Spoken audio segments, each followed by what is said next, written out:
actually kind of like going last because everybody has done a great intro of all the things that I'm going to talk about. So I will probably get us back on schedule. The one thing that will always come up is fruit rot and fruit rot management. And last year I gave you an update on the restriction of chlorothalonil, or Bravo. We did get it back for use in 2016, thanks to a lot of hard work from cranberry industry and grower associations, and also the Cranberry Institute. Although that's great news, like Annie mentioned, chlorothalonil, bees, that's kind of a red flag. And also for 2016, it wasn't allowed for use in Canada due to health concerns for applicators.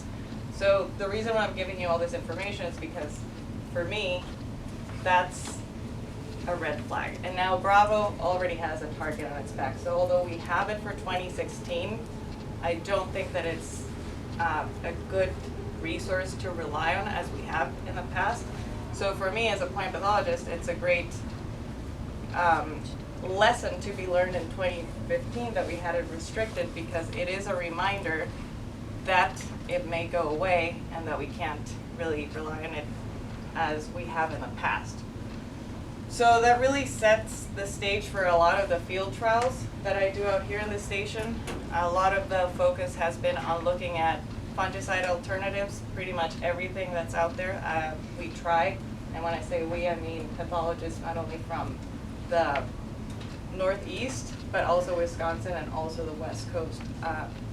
So one of the things that we had this year, which I'd never had, was a product that actually increased rot. That was pretty impressive.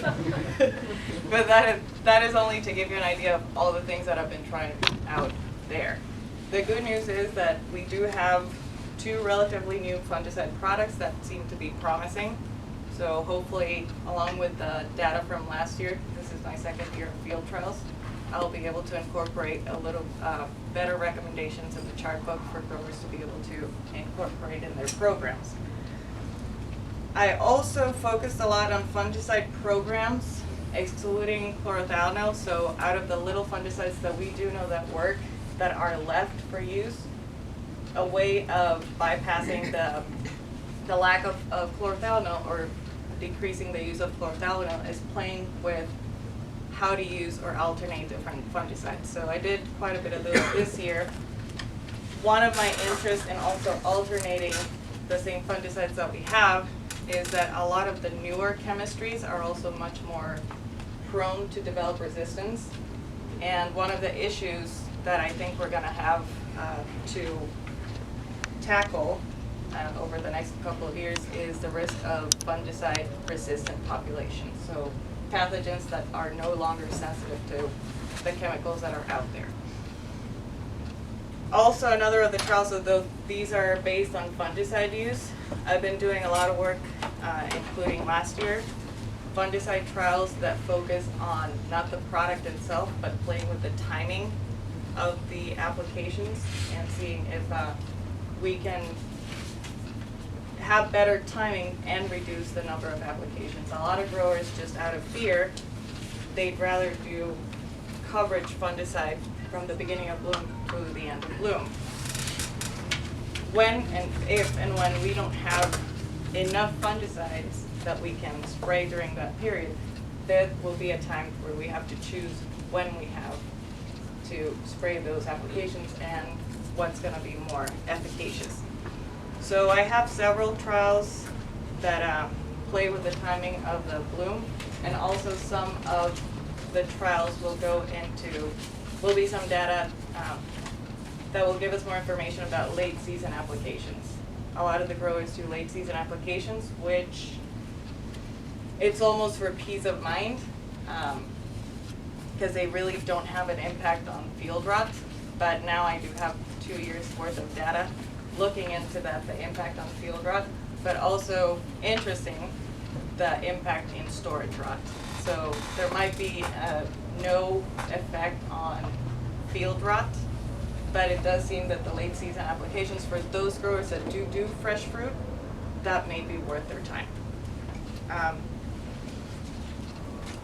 So with the field trials and talking about management of fungicide resistance, I have been following for 2 years, kind of observing the fungal populations of samples that come in, the samples that I collect at the end of the year, and from the high-risk sites for fungicide resistance, I have a small collection of fungal isolates that I screen and run through assays with fungicides. And back in 2010, Frank Caruso had already given an indication or suggested some of his data that some major pathogens are less sensitive to certain fungicides that we've been using over the past couple of years. I'm not only confirming those results, but I'm also finding that there's one of the major pathogens called polytotricum that's very sensitive to one of our main fungicides as alternative to Bravo. It's called Abound.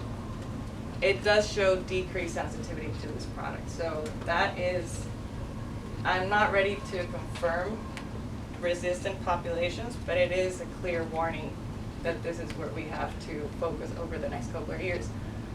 The importance of that, we have Bravo kind of on the limbo area. That's another fungicide that's a great product that might or might not be efficient or efficacious in the short term, actually. So the next step for that is to collaborate with other researchers and further characterize the population of this particular species and go ahead with some more characterization, probably using molecular tools. Carolyn mentioned the grant that thanks to CCCA and partnering up with them, we got some money for equipment, and this came up from 2 new virus diseases in the cranberry industry. Wisconsin has taken the lead in researching the impact and yield and really the epidemiology of these diseases. Good news is that they don't seem to have a huge impact on yield.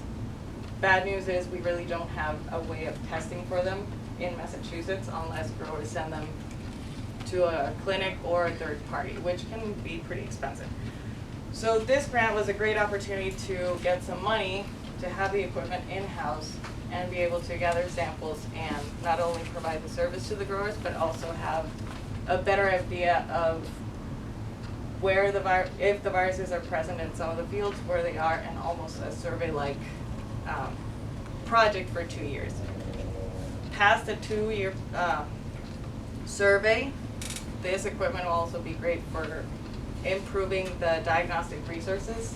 There are some projects going on in Canada with Ocean Spray, also Wisconsin and New Jersey, in which they're going to be validating some molecular tools that might be able to diagnose fruit rot fungi, several of them molecularly. I know Kirby has talked about that in the past. Take one sample and be able to get a simultaneous detection of several pathogens, which is great. And it's great because currently the tools that we have are labor intensive and they take at least 2 to 4 weeks versus a molecular test that you could get within a couple of days. So is that just a multiplex? Yes, yes. And some researchers that have been working on it, I think they're up to 6 pathogens, which is great. So unfortunately, it's not quantitative, but for population structure and sort of a quick and dirty assessment of what's out there, pretty impressive. So part of the goal for this year with the purchase of that equipment is I could be a part of the research team that will be validating the tool in other states. And finally, I just mentioned this as a fruit rot working group, which was created because of that Bravo restriction back in 2015, and this kind of brought together a lot of the researchers across major areas and also pretty much all the plant pathologists that work on cranberry.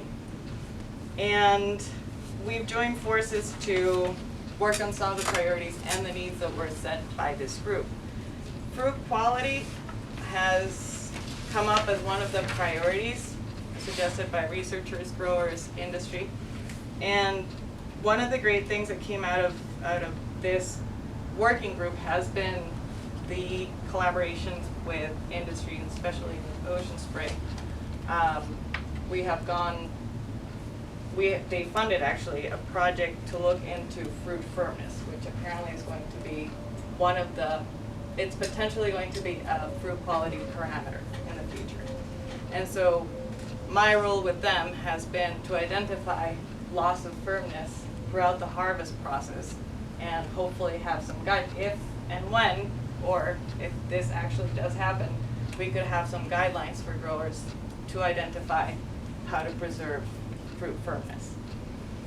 With that, thinking of harvest, also fruit quality, going back to the fruit rot working group and the lack of fungicides in the future, a lot of the growers invest a lot of money and time in cleaning the fruit on the side of the bog before they deliver.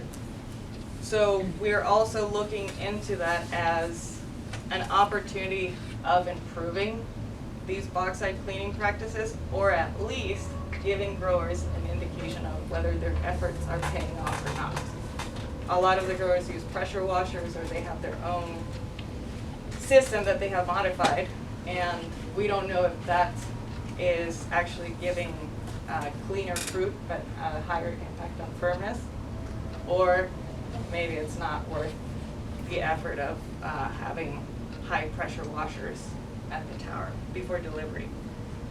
So that's the picture. Peter has been a huge part of that.